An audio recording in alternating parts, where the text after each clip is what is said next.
আসসালামু আলাইকুম। হ্যালো দর্শক, ডেয়ারি খামারে অনেক সমস্যার প্রতিকূল মোকাবেলা করতে হয়। তার ভিতরে এখনকার সময়ে বা এখনকার যে চৈত মাসের সময়ে যাদের বাছুর আছে তাদের জন্য একটা সতর্কবার্তা। এই যে বাছুরটা আপনার 4-5 মাস বয়স, এর আজ সকাল থেকে খাবার দাবার খাওয়া পুরো বন্ধ হয়ে গেছে। কি হয়েছে? জ্বর।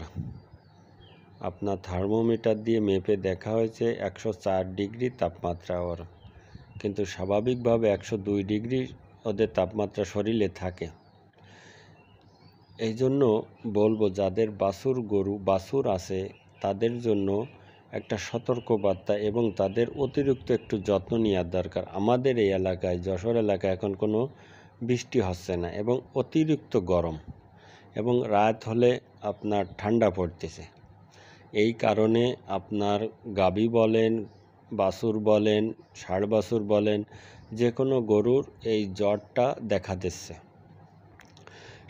সাথে আপনার ঠান্ডাও থাকবে, দেখবেন হেক্সি কাটবে, তারপরে আপনার কাশটিছে খুঁতখুত করে, এই রোগটা দেখা দিচ্ছে। এর জন্য প্রতিকার একটা হলো যে গরুকে অবশ্যই 2 টাইম গোসল করাতে হবে, ভালোভাবে গোসল করাতে হবে, সকালে এবং বিকাল বা সন্ধ্যের সময় 2 টাইম ভালোভাবে গোসল করাতে হবে। কেননা এই সময়টাই টিপিক্যাল একটা সময়। এই সময় যতক্ষণ পর্যন্ত বর্ষা না হচ্ছে ততক্ষণ পর্যন্ত এইসব রোগ ব্যাধি লেগেই থাকবে। গরু, ছাগল, হাঁস, মুরগি, মানুষেরও তো এই সমস্যা দেখা দিচ্ছে। এবং ওই রোগটা যতক্ষণ আপনার জ্বরটা দীর্ঘস্থায়ী হবে তখন নিউমোনিয়ায় পরিণত হচ্ছে, সেটা একটা মারাত্মক রোগের দিকে চলে যাচ্ছে। এই জন্যই বলবো, আমাদের যাদের বাছুর আছে, গাভী আছে, তাদের অবশ্যই আমরা সময় মতো 2 বার করে গোসল করাবো। হেলামো করলে চলবে না যে আমার ছোট একদম 1 মাসের বাছুর, তাও হবে না, তাও 2 বার করে গোসল করাবেন, সেটা সবচাইতে ভালো হবে দেখবেন। এবং আরেকটা কথা হলো যে গরুর 2 শিংয়ের মাঝখানে একটু খোল মতো আছে, দেখেন কপাল বরাবর উঁচু করে মাঝখানে একটু উঁচু আছে, সে জায়গায় প্রত্যেক দিন না, 2 দিন 3 দিন অন্তর পরই সরিষার তেল দিয়ে দেবেন।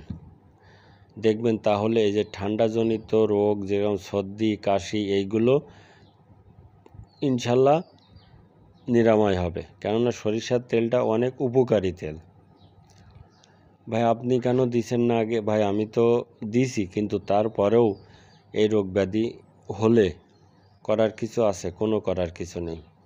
আমরা তো মানুষ, ওরা তো জানোয়ার, অবলা জানোয়ার, ওরা তো বলতেও পারে না, আমরা তো যাই বলতে পারি। তারপরে আমাদের তো হুটহাট করে কখন রোগ ব্যাধি হবে সেটা তো বলা অসম্ভব, বলাই যায় না। আল্লাহ তাআলা কী দেবে না দেবে সে আল্লাহ পাকই জানে।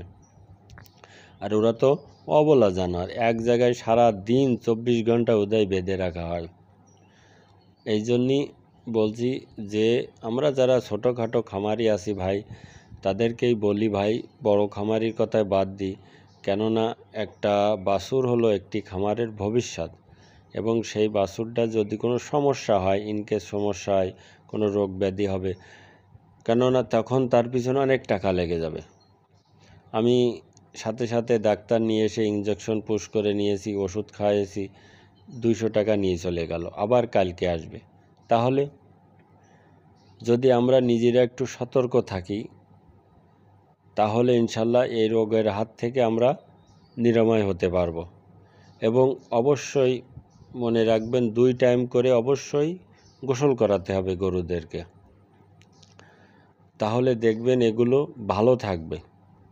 আমি ওই গরু, এই পাশের গোয়ালে যে গরু বাছুরটা দেখালাম, এই জায়গায় 2-3 দিন আমি বিকালবেলায় গোসল করাইনি, না করার কারণে এই সমস্যাটা দেখা দিয়েছে। তারপরেও করার কিচ্ছু নেই, আল্লাহ তাআলা দেশে, আল্লাহ তাআলাই নিরাময় করবে ইনশাল্লাহ। কেননা গরু, ছাগল, হাঁস, মুরগি, মানুষ, এদের রোগ ব্যাধি হবে, এটা ডিফিকাল্ট কোনো সমস্যা না। সর্দি, কাশি বা এসব রোগ দেখাই দিতে পারে। এই জন্য আমাদেরকে অবশ্যই সতর্ক হয়ে থাকতে হবে। কেননা একটা বাছুর মানুষ করতে, একটা বাচ্চা যেরকম মানুষ করতে হয়, সেরকম একটা বাছুরও সেইভাবে তিলে তিলে গড়ে তুলতে হয়। কারণ একটা খামারের ভবিষ্যৎ হলো একটা বাছুর, আর তাও এই বাছুরটা হলো বকনা বাছুর। ওই গরুটা আমি রেখে দেবো, সেই জন্যই ওদেরকে ভালোভাবে ট্রিটমেন্ট করতেছি। তারপরেও আল্লাহ তাআলা রোগ ব্যাধি দিলেও করার কিচ্ছু নেই। এই জন্য আমরা যারা খামারি ভাইরা আছি সবাই সতর্ক হবেন, ইনশাল্লাহ এই রোগের হাত থেকে মুক্তি পাবেন। খোদা হাফেজ।